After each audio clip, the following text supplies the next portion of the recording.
আসসালামু আলাইকুম রহমতুল্লাহ। আজকে একটু ডাকসু নির্বাচন নিয়ে কথা বলতে চাচ্ছিলাম। ভোরবেলায় ঘুম থেকে উঠেই সোশ্যাল মিডিয়াতে এবং ইউটিউবে কয়েকটা ভিডিও দেখে বেশ খারাপ লাগলো।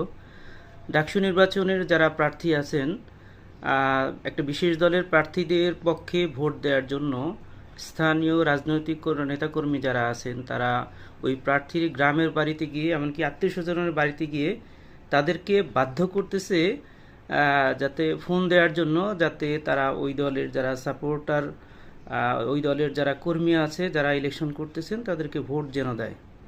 আমি বলি ভাই, এত বোকা হলে রাজনীতি করা যায় না।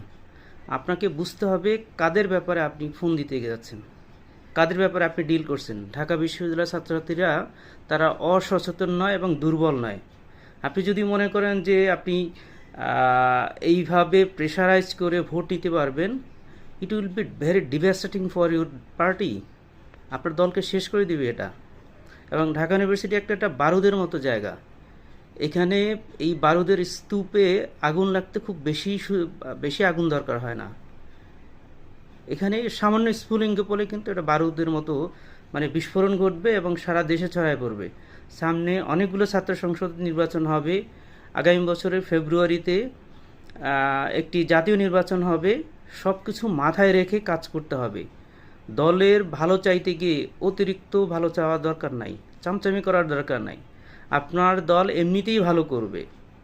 যারা জনগণের পক্ষে কথা বলছে, 24-এর স্বৈরাচার বিরোধী আন্দোলনে যে সংগঠনগুলো কাজ করেছে সামনে থেকে পিছনে থেকে, প্রত্যেকেই সামনের দিনগুলোতে ভালো করবে।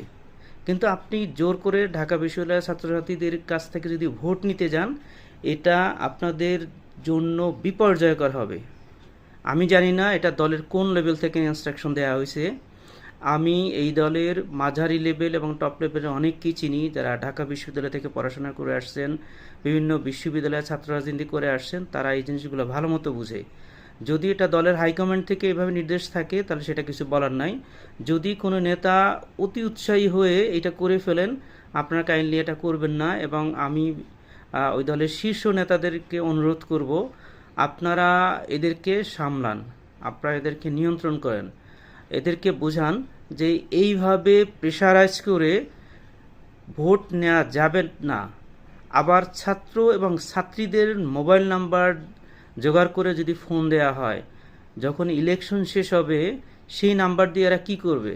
এরা যে আবার বিভিন্ন প্রয়োজনে ফোন দিবে না, মেয়েদেরকে ইপটিজিং করবে না, ছেলেদেরকে হুমকি ধামকি দেবে না, এর নিশ্চয়তা কোথায়? এটা যদি